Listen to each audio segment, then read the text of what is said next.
Hello दोस्तों, आपका अपने चैनल सॉल्यूशन फार्मेसी में स्वागत है। आज मैं आपको एक ऐसी कहानी बताने वाला हूं जिसके बारे में शायद आपने सुना होगा, लेकिन किसी न किसी कारणों से भुला दिया गया है। ये कहानी खास तौर पे मैं अपने स्टूडेंट्स के लिए बताना चाहता हूं, लेकिन ऐसे शिक्षक जो आज भी अपने आप को एक विद्यार्थी जानते हैं, विद्यार्थी की तरह अपने आप को मानते हैं, वो भी ये कहानी सुन सकते हैं, क्योंकि यथार्थ में आज भी ये बातें मेरे लिए भी प्रासंगिक हैं। आज मैं आपको कहानी सुनाने वाला हूँ एक ऐसे युवक की जिन्होंने गुरु की आस्था में अपना विश्वास रखते हुए बिना किसी गुरु के ही ज्ञान प्राप्त कर लिया। आज मैं बात करने वाला हूँ एकलव्य की। एकलव्य की कहानी से हम कैसे सीख सकते हैं, कैसे अपने भविष्य को निखार सकते हैं, इसके बारे में आपने अक्सर अपने बच्चों या फिर किसी दूसरों के घर में रहने वाले छोटे बच्चों के बारे में ये कहते हुए सुना है, या बड़े बच्चे भी इसमें आज हम शामिल कर सकते हैं कि मेरे क्लास में पढ़ाई नहीं होती, शिक्षक पढ़ाने नहीं आते, फिर मैं कैसे पढूं? मेरे पास नई नई किताबें नहीं हैं, मैं कैसे पढूं? मेरे पास साधन नहीं हैं कि मैं कैसे पढूं? ये सब व्यर्थ के बहाने हैं। अगर आपके लिए पढ़ना जरूरी है तो फिर साधन अपने आप आपकी ओर चुंबक की भांति आकर्षित होते हुए आ जाएंगे। आज मैं आपको कहानी सुनाऊंगा इसी एकलव्य की। तो सबसे पहले थोड़ा सा मैं विस्तार में एकलव्य की कहानी का आरंभ करता हूँ। कहानी के बीच में आप अपने आप को उनसे आराम से जोड़ पाएंगे। महाभारत में वर्णित कथा के अनुसार एकलव्य धनुर्विद्या में उच्च अभ्यास पाना चाहता था। इसीलिए एक दिन वो गुरु द्रोणाचार्य के पास जाता है। गुरु द्रोणाचार्य जो कि कौरवों और पांडवों के भी गुरु थे। एकलव्य उनके पास बहुत निष्ठा, विश्वास और आदर के साथ जाता है, लेकिन राजनीतिक और सामाजिक कारणों के कारण से गुरु द्रोणाचार्य एकलव्य को अपना शिष्य मानने से मना कर देते हैं, इनकार कर देते हैं। अंदर तो इच्छा थी कि उसको पढ़ाएं, लेकिन कुछ सामाजिक कारण होते हैं, कुछ राजनीतिक कारण होते हैं, जिनके कारण से उन्होंने उसे मना कर दिया। उसके बाद भी एकलव्य ठान लेता है कि धनुर्विद्या तो वो गुरु द्रोणाचार्य से ही सीखेगा। इसके लिए वो वन में एक छोटा सा आश्रम बनाकर रहता है और वहीं पेड़ के नीचे गुरु द्रोणाचार्य की प्रतिमा को बिठाकर उन्हीं के सामने प्रत्येक दिन धनुर्विद्या का अभ्यास करता है। अब यहाँ पे हमारे लिए एक सीख सामने आती है कि जैसा एक एकलव्य है जिसे गुरु ने ज्ञान देने से मना कर दिया, फिर भी वो ज्ञान तो उसी गुरु से लेना चाहता है। उसके लिए भले ही गुरु साक्षात स्वयं एक भौतिक रूप में ना हो करके एक आध्यात्मिक रूप में हो, एक भरोसे के रूप में हो, एक विश्वास के रूप में हो, एक अदृश्य शक्ति के रूप में हो, लेकिन गुरु तो उन्हीं को मानेंगे और उन्हीं के नाम को ध्यान में रखते हुए उन्हीं की मूर्ति के सामने वो ज्ञान प्राप्ति के लिए अथक मेहनत करना स्टार्ट कर देता है। लेकिन आज के बच्चे यानी कि आप और मैं भी क्या इस बात से सहमत रखते हैं कि हमें अगर गुरु नहीं मिले तो हम गुरु की तलाश में यहाँ वहाँ थोड़ा भटक पाएँ? शायद कुछ लोगों को छोड़ करके हमारा जवाब होगा नहीं। आज के इस आधुनिक युग में ऐसे कई सारे गुरु हैं जिनके पास हम जाकर ज्ञान सीख सकते हैं, या उनके पास ना जा भी जाएं तो वो खुद भौतिक रूप से आपके पास ना होते हुए भी इस आधुनिक टेक्नोलॉजी के थ्रू आपके पास आ सकते हैं। बस ज़रूरत है कि आप उनको अपना गुरु माने, उनके दिखाए गए मार्ग पे चलें। यूट्यूब सबसे बेहतरीन एग्जाम्पल है। आज आप जिस गुरु को भी अपना गुरु मानते हैं, जो वास्तव में आपको आपके क्लासेस में, स्कूल्स में, कॉलेज में नहीं पढ़ाते हैं, फिर भी वो आपके लिए गुरु हैं, क्योंकि ज्ञान तो आपको उनसे भी मिल रहा है। तो आप उनसे सीख सकते हैं बिना किसी शर्म के, बिना किसी झिझक के। आगे की कहानी बढ़ते हैं। उसी पेड़ के नीचे जो शिष्य गुरु द्रोणाचार्य की प्रतिमा को बिठा करके प्रयास करता है सीखने का, उसके साथ एक दिन आश्चर्यजनक घटना घटती है।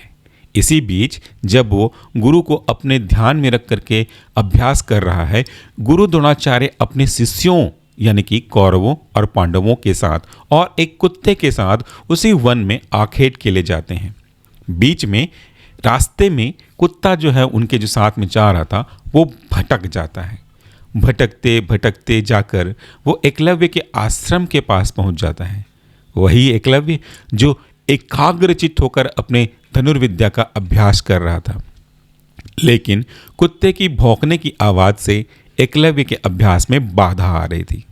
तब एकलव्य ने अपने कौशल से, अपने धनुर्विद्या से कुछ ऐसा किया कि उससे कुछ इस तरीके के बाण चलाए कि वो बाण जाकर के कुत्ते के मुंह में गए, लेकिन उस कुत्ते को जरा सी भी आहट नहीं पहुंची। उसे कोई भी चोट, कोई भी तकलीफ नहीं पहुंची और उसका मुंह भी बंद हो गया।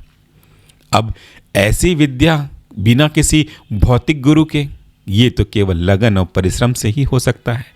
इसके बाद वो कुत्ता असहाय होकर वापस द्रोणाचार्य के पास चला गया और वहाँ पे गुरु द्रोणाचार्य पांडवों के साथ इस कुत्ते की हालत को देख करके आश्चर्यचकित हो गए, क्योंकि गुरु द्रोणाचार्य ये मानते थे कि उनका जो शिष्य है अर्जुन वही धनुर्विद्या में पारंगत है, उसे ही महारत हासिल है। लेकिन उनके अलावा ऐसा कौन है जिसने इस तरह की धनुर्विद्या सीखी है कि कुत्ते को बिना तनिक भी नुकसान पहुंचाए, आहत किए, वो पूरी तरह से उस कुत्ते के मुंह को बंद कर सकता है। उन्हें जानने की तीव्र इच्छा जगी कि आखिर किस धनुर्धर ने इतने कुशल तरीके से कुत्ते के मुंह में इस तरह से बाण चलाए हैं। अब यहाँ पे हमारे लिए दूसरी सीख मिलती है। यहाँ पे सीख ये मिलती है कि आप अपने ज्ञान का अनुचित उपयोग ना करें। आज के ज़माने में ऐसा बहुत स्वाभाविक रूप से होता है कि अगर आपके पास कोई ज्ञान मिलता है तो हम उस ज्ञान का दिखावा करते हैं, उस ज्ञान का झूठा आडंबर करते हैं और उसमें ये भी भूल जाते हैं कि क्या आपके उस ज्ञान के प्रयोग से किसी भी व्यक्ति को, किसी भी जानवर को कोई नुकसान पहुंच रहा है। यानी कि अगर आपने निशानेबाजी की प्रैक्टिस करी तो आप यूं ही किसी भी पक्षियों को निशाना बनाते रहते हैं। यहाँ पे ज्ञान तो आया, लेकिन ज्ञान के साथ विनम्रता और एक ऐसा भाव जागा जिसमें प्राणियों के प्रति प्रेम हो, और इस तरीके से उन्होंने बिना तनिक भी नुकसान पहुंचाए उस कुत्ते का मुंह को बंद कर दिया। उस धनुर्धर को खोजते खोजते वे एकलव्य के पास पहुंचे। एकलव्य को एक निष्ठा से धनुर्विद्या का अभ्यास करते हुए देख द्रोणाचार्य को उनके गुरु के बारे में जानने की इच्छा हुई। उन्हें लगा कि मैं तो एक अच्छा गुरु हूँ, मैं अपने शिष्यों को धनुर्विद्या का बहुत अच्छा ज्ञान दे रहा हूँ, लेकिन और भी ऐसा कौन सा गुरु है जिन्होंने इस एकलव्य को या इस व्यक्ति को इतनी अच्छी धनुर्विद्या दी। उनके मन में ये इच्छा तीव्र रूप से जगने लगी। एक बार उसी समय उन्होंने एक नज़र लगाई तो देखते हैं कि एकलव्य द्रोणाचार्य की प्रतिमा की ओर इशारा करते हुए कहता है कि वही उसके गुरु हैं।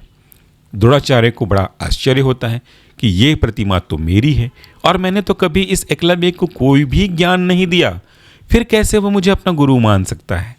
फिर अचानक से द्रोणाचार्य को उस समय की याद आती है जब उन्होंने एकलव्य को अपना शिष्य मानने से, शिष्य स्वीकार करने से मना कर दिया था। एकलव्य की एक निष्ठा और कुशाग्र धनुर्विद्या को देख करके द्रोणाचार्य को आशंका हुई कि कहीं वह सर्वश्रेष्ठ धनुर्धर न बन जाए। अब यहाँ पे एक शिक्षा और मिलती है, ये हम शिक्षकों के लिए है। मैं पूरी तरह से इस बात से सहमत नहीं हूँ, ये काव्यों में, ये कुछ किताबों में लिखा हुआ है। यहाँ पे हमें ये शिक्षा मिलती है गुरुओं को कि कभी भी हमको किसी भी शिष्य में अंतर नहीं करना चाहिए कि ये शिष्य मेरा पसंदीदा शिष्य है, ये मेरा प्रिय शिष्य है और इस शिष्य को मैं आगे बढ़ने नहीं देखना चाहता हूँ। ऐसा भाव हमारे अंदर नहीं होना चाहिए। लेकिन हम तो हैं मानव, साधारण से मानव, कभी कभी ये भाव जग जाता है और उसी भाव के कारण से गुरु द्रोणाचार्य के मन में ये भाव आया कि अगर ये अच्छा धनुर्धर बन गया तो फिर मेरे जो शिष्य हैं अर्जुन, उनको मैं महान धनुर्धर बनाने का जो वचन दिया था वो तो झूठा साबित हो जाएगा। इसलिए वे गुरु दक्षिणा की मांग करते हैं। यहाँ पे एक और हमें शिक्षा की भावना जगती है। गुरु दक्षिणा यानी कि एक गुरु अपने शिष्य से अपने ज्ञान के बदले कुछ दक्षिणा मांगता है। ये दक्षिणा प्यार, आदर, सम्मान या कोई वस्तु भी हो सकती है। लेकिन आज के ज़माने में ये गुरु और शिष्य के बीच में गुरु दक्षिणा की प्रथा बिल्कुल ख़त्म हो गई है। लेकिन क्या आप जानते हैं कि एक गुरु अपने शिष्य से गुरु दक्षिणा में असल में चाहता क्या है? क्या ढेर सारे पैसे? क्या कुछ और ऐसी चीज़ें जिसका वो उपभोग कर सके? नहीं। अगर मैं बात करूं तो आज के ज़माने में जो गुरु है वह अपने शिष्य से सिर्फ एक चीज़ की उम्मीद रखता है, वह है आदर और सम्मान। अगर आप कुछ अच्छा सीख करके जाते हैं तो आप कभी भविष्य में कोई बड़ा आदमी बन जाते हैं तो आप अपने गुरु के पास आएं, उन्हें बताएं कि मैं इस तरीके से बड़ा आदमी बन गया हूं, आपके आशीर्वाद से मेरी जो जीवन की आगे की भविष्य की संभावनाएं थी उसे मैं प्राप्त कर सका हूं। बस गुरु के लिए इससे बड़ा कुछ नहीं होगा। यहाँ पे शिष्यों के लिए एक सीखने वाली बात है कि भाई आप आज के डेट में अगर आप ये देखो, अक्सर हम देखते हैं कि आप अपने स्कूल से कॉलेज से पास होकर के चले जाते हो और कहीं किसी रास्ते पे आपको आपके गुरु मिलते हैं तो यूँ नज़रें फेर लेते हैं जैसे कि मैंने कभी उनको देखा ही नहीं। अगर आप अपने गुरु के पास जाकर उन्हें दो बातें प्यार से आदर के साथ करेंगे तो गुरु के लिए तो ये काफ़ी बड़ी बात है। आगे कहानी मैं सुनाता हूँ। इसके बाद वो गुरु दक्षिणा की मांग करते हैं। एकलव्य गुरु दक्षिणा में अपने प्राण तक देने की बात करते हैं। असल में देखा जाए तो गुरु द्रोणाचार्य ने उनको शिक्षा तो दी ही नहीं, फिर भी वो बस ये सोच करके कि उनका प्रिय शिष्य अर्जुन उससे ज़्यादा धनुर्धर कोई बड़ा ना बन पाए, वो गुरु दक्षिणा की मांग करते हैं। दूसरी तरफ एकलव्य जिसने वास्तव में गुरु द्रोणाचार्य से फिजिकली कोई शिक्षा नहीं ली, वास्तविकता में कोई शिक्षा नहीं ली, फिर भी वो बिना संकोच के गुरु दक्षिणा देने के लिए तैयार है। अब देखिए गुरु दक्षिणा में मांगा क्या जाता है, लेकिन गुरु द्रोणाचार्य उससे गुरु दक्षिणा में अंगूठा मांग लेते हैं। अंगूठा एक धनुर्धर के लिए, एक अंगूठा। आप ये सोच सकते हैं कि अंगूठे के बिना धनुर्धर जो धनुष चलाता है वो कैसे धनुष के बाण को अच्छे से पकड़ सकता है और लक्ष्य को भेद सकता है। सब कुछ उसका वही है। हम कलम पकड़ते हैं, हम पेन पकड़ते हैं, ज़्यादातर आपके अंगूठे और पहली उंगली से पकड़ते हैं। अगर आपका अंगूठा ही ना रहे तो फिर आप कैसे लिखेंगे? आपके लिए कितना मुश्किल हो जाएगा फिर से ये अभ्यास करने में कि बिना अंगूठा के लिखा जाए। लेकिन ये जो एकलव्य था वो बिना किसी क्षण गंवाए तत्काल तुरंत बिना कुछ सोचे समझे अपना अंगूठा काट कर द्रोणाचार्य के समक्ष प्रस्तुत कर देता है। ये था एक सच्चे शिष्य की पहचान, जो गुरु की बात को बिना कोई समय व्यर्थ किए, बिना कोई सोच विचार किए सहर्ष मान लेता है। आप में से ज़्यादातर लोग ये बात को नहीं मानते हैं। क्यों? ये मैं नहीं जानता। और क्या ये आप जानते हैं? गुरु क्या मांगता है? गुरु आपसे कहता है कि ये चीज़ें बहुत इंपॉर्टेंट हैं, आप इसे देख लीजिए। आप नहीं देखते हो। गुरु आपके लिए कुछ करना चाहता है तो आप उससे कुछ अलग तरीके से समझते हैं। गुरु आपको डांटता है, फटकारता है, अगर आप कुछ गलत करते हैं तो उसे आप ऐसा लेते हैं जैसे गुरु आपका इंसल्ट कर रहा है। गुरु के प्रति आपका नज़रिया बदल जाता है। ये चीज़ें तो गलत है। अब सबसे बड़ी जो सीख आज की कहानी को मैं आपको सुनाने का मकसद था वो ये कि जिस तरीके से एकलव्य ने बिना किसी वास्तविक गुरु के ज्ञान प्राप्त किया, तो क्या ऐसा हम नहीं कर सकते? अगर आपको कोई एक सब्जेक्ट समझ में नहीं आता और किसी कारणों से आपके कॉलेज में या संस्थान में पढ़ाई नहीं हो पा रही है, तो क्या आप ये मान करके चलें कि पढ़ाई तो हो नहीं रही, मैं पढ़ूं कहाँ से? या फिर आप ये प्रयास करें कि कहीं से तो मुझे ज्ञान की प्राप्ति हो। आज के डेट में YouTube एक सशक्त माध्यम है जो आपको अलग अलग तरीके से अलग अलग विषयों पर ज्ञान प्रदान करता है, और वो भी बिना किसी शुल्क के। और अगर कोई आपसे शुल्क लेता भी है तो वह अपने परिश्रम का लेता है, गुरु दक्षिणा के रूप में लेता है। तो आपको उस ज्ञान के बदले सहर्ष भाव से उस ज्ञान को स्वीकार करते हुए समुचित सत्कार करना चाहिए। आज की कहानी हमें इस बात के लिए भी प्रेरणा देती है कि हम अगर मेहनत करें, हम अगर ये ठान लें कि मुझे ये चीज़ हासिल करनी है, तो कितने भी अभाव क्यों ना आ जाए, आप एक दिन जरूर उस वस्तुओं को, उस शिक्षा को, उस ज्ञान को, या कोई भी वस्तु क्यों ना हो, कोई भी चीज़ें क्यों ना हो, उसे आप प्राप्त कर सकते हैं। इसीलिए ये आवश्यक है कि सबसे पहले आप अपने मन में ये विश्वास जगा लें कि मुझे इसे हासिल करना है, और उसके पीछे सच्चे मन से लग जाएं। कोई भी बाधा आपको रोक नहीं पाएगी। तो आज की कहानी यहीं पे समाप्त होती है।